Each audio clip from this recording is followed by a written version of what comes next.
Hi. Hi. Can you believe we're doing episode 4 already? Yep. Yes? It seems like 4. Actually, it seems like 7. So this is actually take 2. We're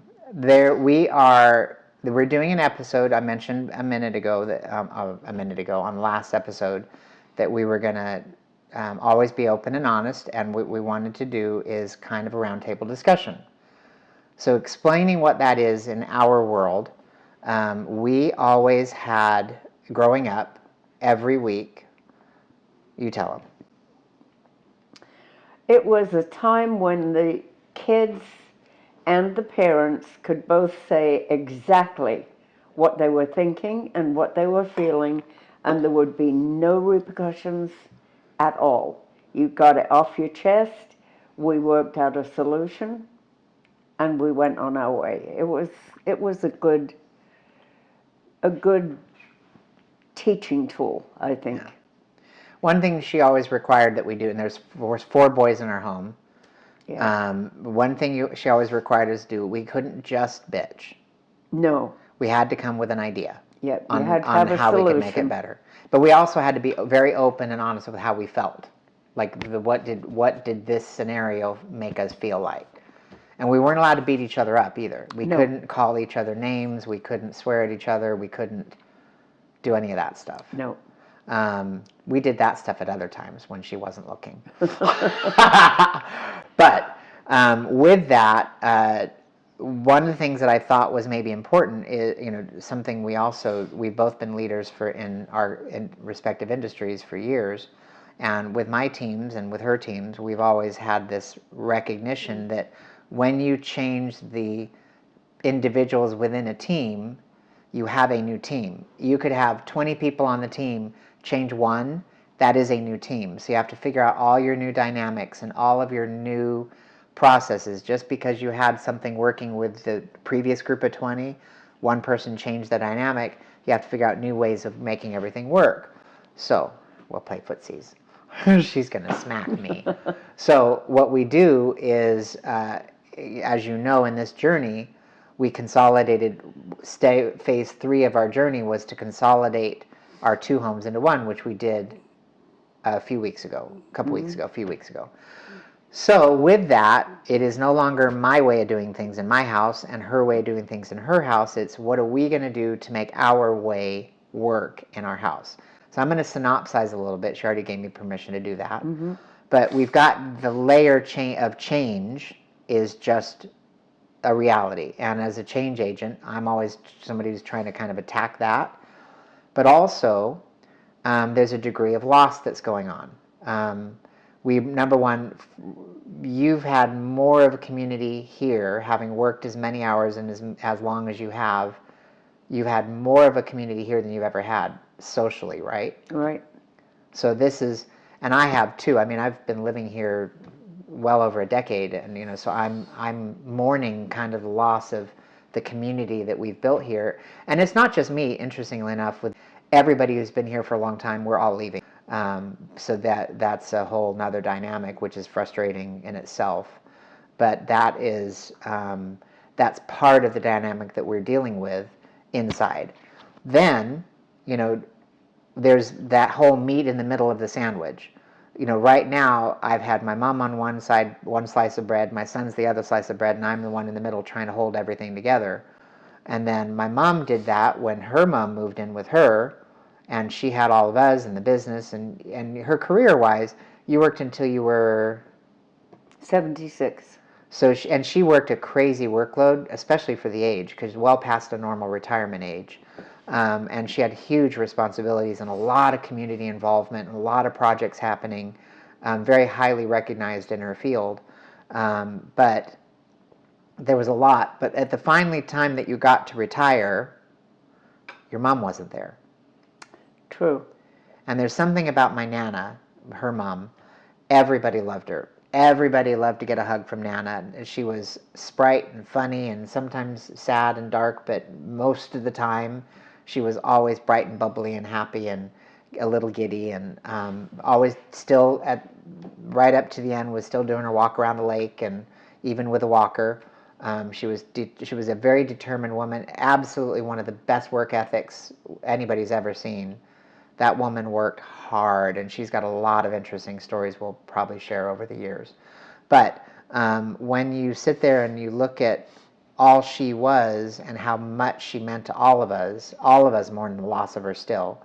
All of a sudden, you got to the point where you could enjoy your time with her, and you didn't get to. So that's one thing I'm unwilling to lose, that opportunity with my mom. And on top of that, taking care of Miss Nita, she was the first person I was a caregiver for, which was a former neighbor, but we took care of her for the last 5 years of her life. But losing her was hard. I mean, at the very tail end, she couldn't be left alone, so one of us was sleeping in her house every night to take care of her, and through hospice and everything else. It was a hard loss. And then countless friends. I've got one friend that during COVID, she couldn't go and hug her mother as she passed. She was allowed to see her through glass, which is not the same animal. A friend of mine at work just lost his mom to cancer, a battle with cancer. And he was, it's been hard on him. And I've been watching all these people go through significant loss. And I'm not willing to go through that without a really die-hard effort to capture the time and the moment. Which is the whole purpose of this project, is to capture my time with my mom. So all these things are going on inside of both of us, and what's happening is the dynamic of just being different in a different setting, in a different situation. There's another layer, which is hearing loss. So that's my mom. You're at actually a pretty severe level. Yeah, I am. She just got retested, and it's towards the tail end of hearing loss. Earring. She can't hear. Anyway, so with that, I will have a situation where I'm telling her something, and she's either fed up with trying to figure out what I said, or she thinks she got what I said and she didn't really, and so I think she's on my same driving page, and she's not, and so that'll create a frustration. Or I'll say something, she does tell me that she can't hear it, and then I'll repeat it, and then she can't hear it, and then I'll repeat it louder, and I'm trying to find what decibel is required for her to hear me, but now it can be perceived as yelling, and it's not. I'm just trying to make sure that she can hear me. So those are all dynamics that are going on. And the reason we're sharing this is, if you have a parent moving in with you, or a kid that's coming in with you temporarily, or any kind of dynamic like that, you're experiencing some of this in some level. So what we wanted to do is talk about the round table idea, and this morning we had a tussle, a pretty good one, to the point where we were borderline going to have words over it. I mean, we didn't, because we love each other, but I'll also share. He doesn't know how lucky he was. She'll take me out. She brought me into this world, she'll take me right back out. But another piece of the equation is, my Uncle Tony, her brother, when I was visiting in England, made a statement to me. He's like, you've got your mother on such a high pedestal. I have a huge respect for her. Always been the life of the party, a lot of fun to be around, sharp as a tack, great business leader, held really massive projects together. Everybody has looked up to her and honored her, and as have I. Well, in the middle of all that, what he said to me was like, you've got her on such a high pillar, you're doing her an incredible disservice, because at some point, everybody lets you down, period. I don't care how, I tell all my staff, I'm going to let you down at some point, not intentionally, but I will. But same thing for her. If she lets me down perceivably, doesn't mean it's reality, but I perceive that she's let me down, then what can happen is that pillar shatters at no fault of her own. In that same regard, around Thanksgiving, I had two people that I considered very close to me that demonstrated a situation with a lack of loyalty and a lack of honor, and I'm mourning them, in the middle of all the things that are going on with us. And I don't normally get depressed. If I get depressed, it's 2 or 3 days maybe. I'll get in a bad mood for a day or a couple hours even. Once I go to sleep or have a nap or have a cup of coffee, I'm fine. But in this particular scenario, it sent me into hardcore depression. And what I realized in March, from Thanksgiving, I realized that what I'm mourning is something that didn't exist. They didn't feel for me the same affection that I felt for them. They didn't honor me like I honored them. And I'm mourning a fictitious situation. But that's where I put them on a bigger pedestal than I should have, which is a disservice to them. And I'm not being able to share that any of my learnings from it, or, I tried to send a letter of reconciliation-ish, dealing with the past and letting it all go. But when that relationship's so severely broken that they're unwilling to even talk to you, and they were super close to you in the first place, then it's not and it's probably partly embarrassment, partly whatever. I don't know. It doesn't matter. There's always an opportunity to make things better, which is mine. I've got this dying need to make everything better, not for people, but just because it's not worth living in crap. Anyway, so in this situation, this morning, I'm trying to point things out, and we're not going to go into what the topic is. It's unnecessary. It doesn't matter. But I'm trying to point something out, and Mom, with all the things that are going on, I guess there's one more layer I need to talk about. When you step out of the role of being a business leader and being kind of the central point of making a business successful, and you no longer have your mom, you start to experience loss. Same like I'm experiencing a different loss, you start to question your value, right? Yep. And you were saying about questioning your value. Explain that dynamic a little bit.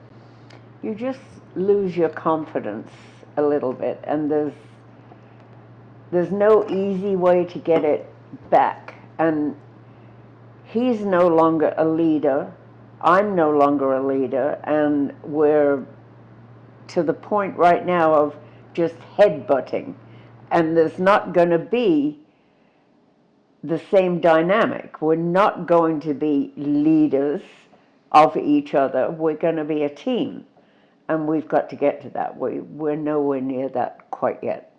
We're getting there, though. I think we're closer to it than maybe you do. But part of what happened is, this morning I was pointing something out, like, hey, just so you're aware, this is how this particular thing works, and you felt like I was chewing you out. And in hindsight, I really wasn't actually even remotely mad at that point. I did get mad, but I didn't get mad, I got frustrated. Which, by the way, if you're angry is a secondary emotion. It's not really the core issue. So I was frustrated, and you became frustrated, and that's where we started very, very, very briefly to have words, and it died down very fast. But my whole point in bringing it up is you got to recognize that it's just a different dynamic, and talking through stuff, when you're dealing with a new team, talking through stuff isn't a challenge. It isn't a conflict, which neither one of us want conflict. No. We're neither one of us afraid of conflict Life's either. too short. But we're not, as business leaders, you deal with conflict all the time, so it's just not that big a deal. So we've probably got an advantage over most people with that regard, because we're willing to go toe to toe. Yeah, we are. Which can make things, if you were watching live, it was actually probably pretty funny. And I actually chuckled about it later this afternoon, because that is something that we would be willing to do, is go toe to toe with something. But obviously with respect. But you got to be willing to talk. And we want to get good ourselves individually at recognizing all the dynamics that are going on in our heads are not the other person. And recognizing how do things work in this new dynamic. In fact, we got to go through all this again inside the RV, because that's a new dynamic. I know. I'm really looking forward to it. We actually really are, right? At least I am. We're finally getting to the tail end, and we're how many weeks out? 2.5 weeks? 2.5. 2.5 weeks, and we're actually on the journey. By the time you see this recording, it'll be 1.5 weeks. Yeah. Yeah, 1.5, maybe 2 weeks, maybe 1 week. But we will be going through a lot of this. So what I thought was important is to kind of share with you what we're going through, because if you are going through struggles like this, remember, you gotta talk. And there was something I said to you that I was actually proud of myself with, because I started to say this thing frustrated me, and I caught myself because it started to come out of my lips. And I said, what I started to say was, you're frustrating me. And I stopped myself and said, wait a minute, you're not frustrating me. This situation's frustrating me. Because you want to separate the person from the issue. The person I love, no matter what. There's nothing I own that's more important than she is. But it's important to keep that at the center of your discussion. Would you agree? Yep. So I don't care what I have. There's truly nothing. And that's the interesting thing, is going through the downsides, going through getting rid of all this stuff, it makes that reality much clearer. It does. Because my mom has this beautiful 65-inch curved TV. Well, it very reduced down to a value of nothing because just about zero. because it's got lines and pixel missing. Well, it's old, and it's showing its age. It's kind of like me. It's getting wrinkles, Right. So it's amazing how something you think is valuable reduces in value overnight. Yep. So even diamonds, oddly. Did you know that diamonds right now, the I'm value not of a diamond lady. Well, but No. they have an intrinsic value that is diminishing because the next generation doesn't see a value in it. So it's getting harder and harder to sell diamonds of value. Anyway, but I digress. So in all of that, I just wanted a few principles are, number one, you're not frustrated or angry with the person. And in this society, this is going to get me on a soapbox. That's what's about to happen. In this society right now, people are so self-centered. It's driving me up the freaking wall. And Short trip. we have lost the sense of courtesy with each other. Yes. And I'll tell you, when I watch couples and friends that are dealing with major struggles in their family, when I sit and listen, I sit listen quietly, but I can tell you probably the majority thing that I hear and witness is a lack of courtesy to each other. Please and thank you and opening doors like that. I'm sorry, that's not a sexist frickin' issue. That is a courtesy issue. I don't care one if you're... of the biggest issues is that damn cell phone. It really is. They'll sit at the table, they'll come in as a family, sit at a table in a restaurant, and out comes the cell phone, and the conversation is zero. I hate it. And I want to qualify that a little bit, if I may. It's not really the cell phone that's the issue. It's the lack of boundaries around the cell phone. Yeah. It's like money isn't evil. It's the lack of boundaries around money that causes evil. So it's learning who you are, what you stand upon, what's important in your life, which is hopefully the relationships you have around you, and then keeping those as your center, not the widget, not the house or the possessions or the phone or the bank accounts or the food in your fridge. Those and remember, Excuse me. If somebody is your family member, if somebody is a relationship that you think is a priority, they deserve courtesy and respect. Excuse me twice. And that's something we've also shifted on. Respect is not something you need to earn. Respect is something you give, period. I should give respect until they lose it. And even then, they still deserve a degree of respect. And you can argue with me all you want, and you will not prove me wrong on this one. But just because somebody's alive, I can extend some respect and courtesy to them. I don't care how much money they got. I don't care how they smell. I don't care how they look. I don't care how cordial they are. I don't care how eloquent they are. I don't care what their education is. I don't care what color their skin is. I could give a flipping rip any of their character issues or flaws or looks. What they do is they deserve respect, period. Simply because they're a child of God, they were born, they're alive, they deserve to be taken care of and be taken care of well. That doesn't mean that I necessarily am the one who needs to take care of them. If they're rude to me, if they're mean, treat a snake as a snake and avoid them. But you can still treat a snake with respect. In fact, if you don't, you're going to get bitten, right?